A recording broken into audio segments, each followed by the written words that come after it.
একটা জিনিস লক্ষ্য করলে দেখবেন, ইদানিং বালপাক না পোলাপাইন গুলা high side private car driving করবে লাগছে।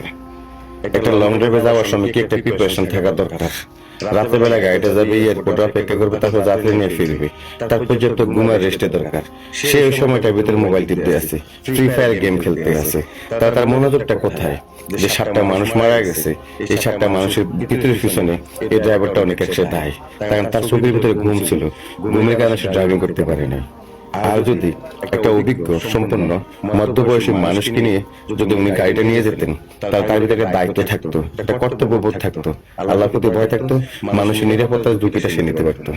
কাকে আপনারা দেখছেন, কার মতো ড্রাইভারকে ফলো করতেছেন?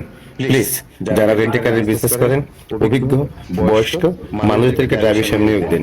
এসব বালপাকনা ছোট ছোট পোলাপান নিয়োগ দিবেন, হাতে টিকটকে অ্যাটিচিউড দেখাইবো, লম্বা লম্বা বয়স মারবো।